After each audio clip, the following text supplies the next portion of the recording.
Bonjour à toutes, bonjour à tous et bienvenue sur Planète Lily, la radio qui donne la parole aux éleveurs. À travers nos podcasts, découvrez le quotidien de nos agriculteurs, leur organisation, leurs techniques d'élevage, mais aussi leur utilisation des produits Lily.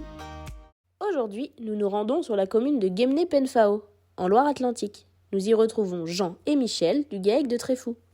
Bonjour, Jean Lagré, donc du GAEC de Tréfou, Guémené-Penfao, au nord de la Loire-Atlantique. Alors, je suis en GAEC avec mon frère Michel, et sur une exploitation de 75 hectares. Nous produisons donc du lait, avec un troupeau de 65 vaches laitières, de la volaille de chair dans un bâtiment de 1200 m² et un peu de céréales. Nous avons aussi un salarié à temps partiel sur l'exploitation. Moi, en ce qui me concerne, je suis plutôt responsable des cultures et de la production de volaille et je participe aussi aux travaux sur les vaches laitières.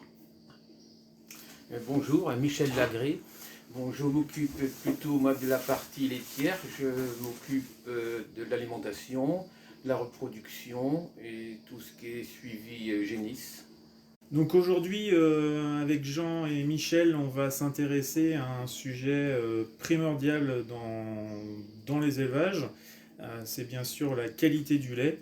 Et on va présenter et voir comment font Jean et Michel Lagré pour obtenir et livrer un lait de top qualité aujourd'hui à leur laiterie. Alors Jean ou Michel, c'est comme vous le souhaitez. Pour vous, c'est quoi les réussites, les clés de réussite pour maîtriser la qualité du lait dans votre élevage? C'est l'hygiène avant tout, quoi. Autour de la traite, c'est là que ça se tient. Et l'hygiène aussi autour de la propreté des vaches, au niveau du couchage, du raclage. Voilà l'essentiel, quoi. On attache beaucoup d'importance au nettoyage autour du robot, pour que ça reste propre et puis pour diminuer, on va dire, la pression bactérienne qu'il peut y avoir autour du robot. Est-ce que vous pouvez nous présenter le bâtiment, quel type de couchage, l'équipement qu'il y a justement depuis 3 ans? Est-ce que vous pouvez nous présenter ces éléments? Nous, on a un bâtiment qui est en logette sur matelas, avec paille broyée depuis 4-5 ans, c'est comme ça? Oui. Et avec Rockler qui passe 7 à 8 fois par jour. Ok. Et concernant les robots, C'est un bâtiment assez compact, le robot est en bout de logette. D'accord, donc en pignon. En pignon, ouais. Bon, ça a été fait dans un bâtiment existant. On a fait un peu avec. C'est à peine comme il aurait fallu un peu plus d'espace. Mais après, dans l'investissement, l'un dans l'autre, on a choisi de faire comme ça, quoi. D'accord. Ouais. Mais au niveau circulation des animaux, ça se passe bien. On va rentrer vraiment dans le thème qui est la qualité du lait, mais est-ce que vous pouvez nous donner un petit aperçu de vos performances aujourd'hui, à la fois sur la production et sur la qualité du lait? En ce moment, on est à 40 kg par vache. La moyenne de l'année, c'est de 37,5. Oui. Au niveau qualité du lait, on est au niveau cellules, on n'est pas trop embêté. On n'a même pas beaucoup de cellules. D'accord. La moyenne, la laiterie est autour de 100 000. 100 000, oui. Ouais. Là, il y a même des mois à moins de 100 000, mais la moyenne autour de 100 000. Historique. La production par vache, on peut le citer quand même, on est arrivé à 12 000 kg par vache. Donc 12 000 kg, ok. Ouais. Oui. Donc un excellent niveau de production. Ouais. Et qu'est-ce qui vous a fait opter pour le robot de traite? Ce qui nous a fait opter pour le robot de traite, c'est que déjà au niveau salle de traite, on était saturé au niveau place et tout, et le temps de traite était devenu trop contraignant. Ok. Oui. Vous passiez combien de temps à l'époque? 1h30 le matin, Ouais. 1h30 le soir. D'accord. Ouais. Plus les temps de nettoyage. Plus le temps de nettoyage. Plus le temps de nettoyage. Ouais. Ah oui. Donc c'était vraiment la principale raison de l'investissement dans le robot, quoi. Ah oui, c'était sur quoi de travail. Hein. D'accord. Ouais. Où il aurait fallu... Après, on avait le choix. On pouvait investir soit dans de la main-d'œuvre, soit dans un robot, quoi. Ce qui nous a fait choisir le robot, c'était tout ce qu'il y avait derrière, Toute la technique. l'aspect technique derrière, quoi. Ouais. Les résultats. Ouais. Tout ce que ça pouvait apporter en plus d'une traite conventionnelle, quoi. Tout à l'heure, vous nous indiquiez, vous attachiez beaucoup d'importance à l'hygiène à la fois du logement, donc des vaches et du robot. On parlait du système de raclage, on parlait du lavage de robot. C'est quoi vos pratiques précises sur cette partie-là, au quotidien? Qu'est-ce que vous faites justement dans le bâtiment et sur le robot pour justement maîtriser l'hygiène et la qualité du lait? Eh ben, moi je veux bien en parler parce que c'est moi qui m'occupe un peu de ça. Moi mon travail consiste le matin à nettoyer les logettes, les balayer, on met un peu d'asséchant litière tous les matins et puis remettre de la paille. Et je m'occupe du lavage, du nettoyage des robots tous les matins et tous les soirs. Le soir, en général, on fait juste un nettoyage au balai sur les logettes et on recharge en paille si besoin. Enfin, on recharge. En général, en paille quand même un peu. Et on fait un nettoyage du robot aussi, plus simple, moins complet. Mais le matin, quand même, on passe beaucoup de temps. Je passe facilement un quart d'heure autour du robot à le laver, et puis on emploie souvent un produit nettoyant. Enfin, souvent. Pas souvent, c'est tous les jours, un produit nettoyant. Pour que ça va plus vite et que ça soit plus efficace, quoi. Ok. Voilà. Mais c'est vrai que si on fait pas attention, si on laisse aller, ça peut être vite très sale. Tour des roues. Et vous avez mis ça en œuvre dès le début? Non, on l'a fait progressivement. Ben, on s'est aperçu en fin de compte qu'au début, on avait quand même quelques problèmes de mamite qu'on avait du mal à comprendre, parce que dans notre idée, ça allait se terminer, quoi. Et puis on s'est aperçu petit à petit qu'il y avait des endroits qui n'étaient pas propres, du bras du robot, sous les bras, des trucs comme ça, des trucs qui ne se voient pas comme ça au premier coup d'œil. Mais si on regarde de plus près, si on se baisse, on voit qu'il y a des endroits qui peuvent être très sales, quoi. Et c'est des choses qu'il faut absolument éviter, quoi. Au niveau comptage cellulaire à la laiterie, en moyenne, vous êtes à quel niveau? C'est ce que on disait tout à l'heure, on est toujours à autour de 100 000, quoi. 100 000. 100, ouais, peut-être jusqu'à 120, mais rarement 10 fois 80. Mais la moyenne 100, ouais. On est même peut-être bien aujourd'hui plus bas qu'avant, de toute façon. Ouais. Moins de mamite quand même qu'avant. Mais il y a toujours un peu de mamite. Ça. Ben, on a eu une sélection avant le robot sur la santé mamelle. Un peu trop poussée, c'est ce qui nous a fait maintenant avoir des vaches qui sont résistantes en mamite, mais longues à traire. Longues à traire. Un petit sujet de longueur de traite. Ouais. Ok. On a fait, oui, c'est un peu le dommage. Bon, malgré quand même un niveau de performance aujourd'hui Oui, qui est à 12 000 et qui pourrait, mais qui limite un peu sur qui freine un peu la la capacité du robot, ouais. Des vaches trop longues. Même pas de soucis sur ces vaches-là. Ouais. Pas de soucis, non, bah non. Mais... Non, parce que c'est des vaches qui sont longues à traire. On comprend bien que, on le sait tous, que la qualité du lait passe par la santé de vos animaux. Est-ce qu'il y a des choses ou que vous avez mises en place et qui ont vraiment profité à votre troupeau? Eh ben, le système de la BACA négatif au tarissement, ça privilégie aussi l'immunité après. C'est des vaches qui ont beaucoup moins de risques de faire des mamites pendant les 2 premiers mois de lactation. Donc ça c'est bien. Donc Ouais. auparavant, comment vous fonctionnez sur la ration des taris? Eh ben, ils avaient une ration comme les vaches, plus ou moins. D'accord. Et puis c'est tout. Donc avec minéral des vaches. Voilà. Et aujourd'hui, vous pouvez nous présenter un peu la ration des taris rapidement, hein.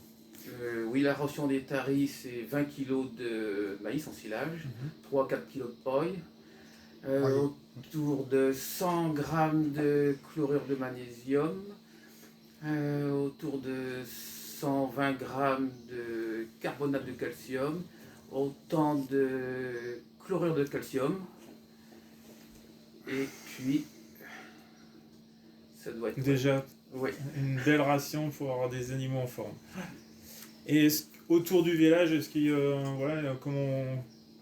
comment vous procédez? Alors les vélages avec ce système de BACA négatif se passent très très rapidement. D'accord. Ouais. Ok. C'est des vaches qui veulent vite. Ok. Pas de lait, par contre. au démarrage. Non, pas beaucoup de lait au démarrage. Des mamelles pas très, ouais, pas très pleines, mais bon, c'est pas grave. Ok. Alors une fois que vos vaches ont vélé, elles rentrent au robot. Donc là, comment ça fonctionne? Vous, comment votre routine autour du robot? Quelles pratiques, quels indicateurs vous utilisez? On parle du DAC, de la complémentation robot. Quel impact est-ce que vous pouvez nous présenter tout ça? Et puis de savoir quel impact ça a eu sur les résultats cellulaires aussi sur votre exploitation. Alors, les vaches, elles arrivent du local de village. On les amène souvent soit le matin, soit le soir. Peu importe le moment de village. Elles vont directement, on laisse un couloir disponible le temps qu'on fait le nettoyage. Elles vont directement au robot et puis voilà, on fait pas grand chose de plus quoi. Elles vont se traire. Une vache qui est en deuxième natation, c'est ça comme tout quoi. En fin de compte, il la reconnaît déjà, et il n'y a plus besoin de la paramétrer. Il n'y a que les génisses qu'il faut paramétrer au début. Tout simplement quoi. Après, dans la ration, il y a une programmation précise de fait pour les démarrages. Tout simplement quoi. Okay. Donc on a vu, il y a eu un travail de sélection, il y a un gros travail de fait sur l'hygiène dans le bâtiment, il y a eu sur le robot, un travail aussi qui a été fait sur les taris. Voilà. Comment vous suivez justement vos résultats cellulaires? Il y a bien sûr la laiterie qui vous donne une indication. Et sur le robot, comment vous suivez ça au quotidien? C'est plutôt assez simple. En fin de compte, on regarde les KPI, hein, on regarde les niveaux de cellules. On est informé tout de suite si une vache des bornes. Et puis, on s'habitue les vaches. Il y a des vaches, on sait que si ça varie, c'est plus ou moins normal. Et puis, il y en a, au contraire, si ça varie, c'est que... Et sur le robot, est-ce que vous avez un équipement spécifique justement pour suivre la qualité du lait? On a le comptage cellulaire dessus, quoi. D'accord. Voilà. Indicateur. Le MQCC. Ouais. Ça nous sert beaucoup. Alors du coup, au niveau contrôle laitier, parce que tous les 2 mois. D'accord. Donc on a un contrôle cellulaire que tous les 2 mois sur les vaches contrôle laitier. Avec le robot, là, ça nous suffit. D'accord, très bien. Et donc, il y a un rapport que vous suivez précisément, justement... Le matin, les vaches santé, là. Ouais, le rapport à attention santé Attention mamelle. santé, mamelle, ouais. Vaches cellules, et puis... Tout ce L'indication qui est en haut, cellule. par commencer, là. Sans en ordre, à peu près. Sans en ordre, oui. Ouais. Ça vous donne quel type d'informations et à partir de ces informations-là, qu'est-ce que ça vous donne comme... qu'est-ce que ça vous permet de faire derrière, quoi? Ça nous donne un peu le type de mamite que la vache peut avoir. Tout de suite, oui. S'il y a, Ouais, s'il y a 6. Il y a des vaches qui peuvent faire des cellules et pas avoir de mamite. Hein. Oui, donc ça peut vous donner des fois un profil plutôt mamite que subclinique, donc sans symptômes apparents, et des mamites cliniques avec... Oui. Et par rapport à ça, est-ce qu'il y a vraiment des choses ou des niveaux d'attention sur lesquels vous êtes vigilant? Est-ce qu'il y a des niveaux que vous fixez ou comment vous allez vérifier sur les vaches, sur le robot?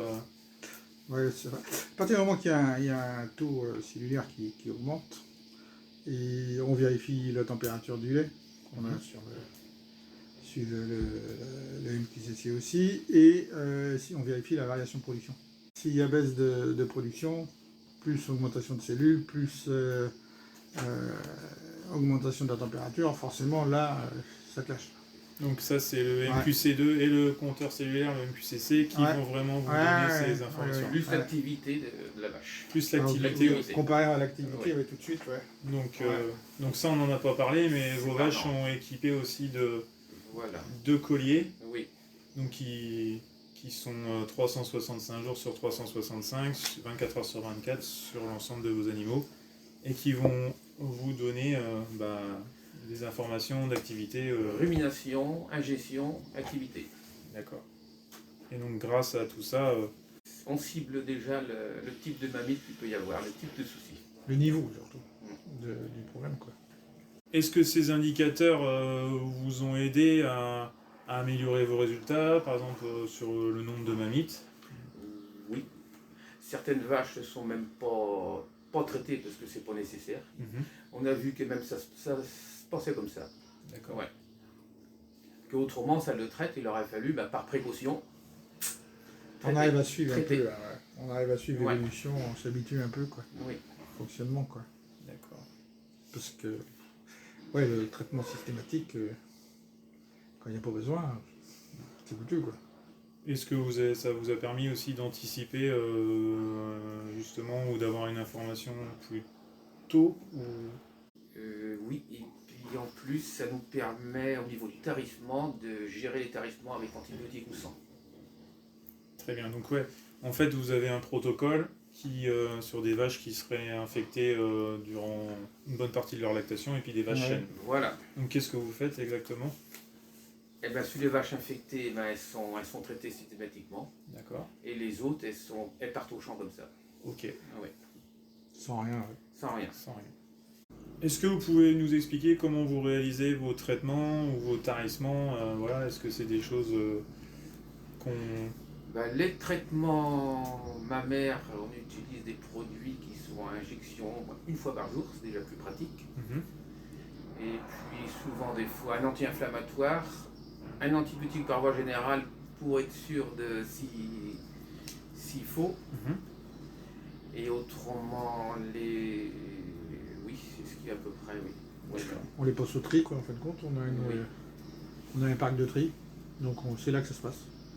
Très bien. Donc ouais, lors de la plantation, des plants, vous avez On a prévu Oui. un triage. Ouais. un tri qui vous permet Ouais, justement par contre, de réaliser vos soins. ouais. Quoi. La seule chose, c'est qu'on n'a pas pu faire des retours au robot au tri, mais... Ouais, vous- Votre petit circuit. Bah oui, parce qu'on manquait de place, mais bon. Oui. Celui qui a la place, ça vaut le coup de le faire. Maintenant. Et aujourd'hui, voilà, si on fait un bilan en nombre de mammites par an, Il y a toujours de trop. Il y a toujours de trop, mais il y a 10. Une dizaine, Dizaine, ouais. ouais. On traite, ouais. donc 10 mammites en tout sur un troupeau Ouais. de 65 vaches Ouais. laitières, avec un troupeau à 12 000 kg, quasiment 37-38 kg par vache. Voilà. Et est-ce que... comment vous avez été accompagné par Lélie avant le projet, pendant la mise en service et après la mise en service? On va commencer par la mise en service, en fin de compte, par le début, quoi. Ça s'est passé, on a suivi le protocole, en fin de compte, le protocole qui nous a été conseillé par Lélie, pour le démarrage, quoi. Donc le Lélie Center de Bain-de-Bretagne. Ouais, les centres de Bain-de-Bretagne, qui nous avaient conseillé de faire de l'eau de vache pendant 5 jours, et traire 3 fois par jour les vaches.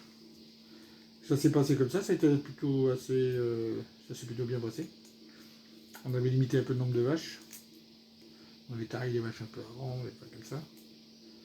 Mais ça a plutôt été assez pratique. On a eu un suivi après par le technicien FMS, c'est ça que ça C'est s'appelle, ça. hein, c'était surtout nous, c'était pour parce qu'on trouvait qu'on patinait un peu au niveau aux capacités, quoi.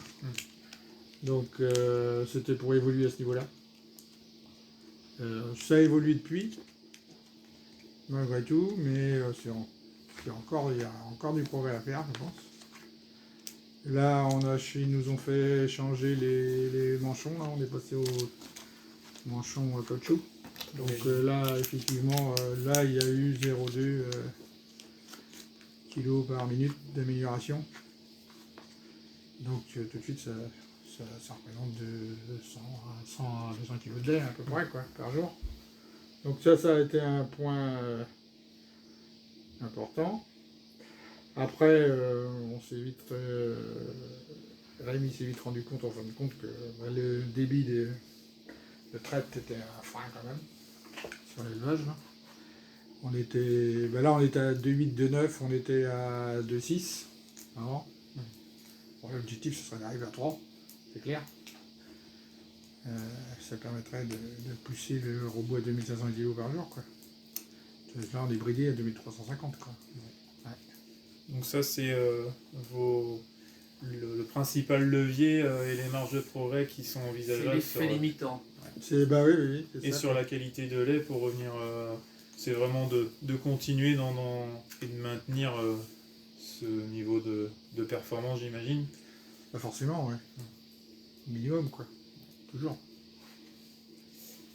Eh ben, je vais vous remercier. Merci Jean, merci Michel d'avoir témoigné et puis de nous avoir éclairé sur la conduite de votre élevage et puis également de nous amener quelques pistes de réflexion sur comment maîtriser la qualité du lait en élevage. Et puis félicitations à vous pour vos résultats du Topis PLM 2021 avec une 20e place. Une belle 20e place. Donc merci à vous et puis bonne continuation dans vos futurs projets. Merci à vous aussi. Merci. Nous espérons que cet épisode vous a plu. N'hésitez pas à en parler autour de vous et à écouter les autres podcasts de Planète Lily, la radio qui donne la parole aux éleveurs. Merci pour votre écoute et à très bientôt.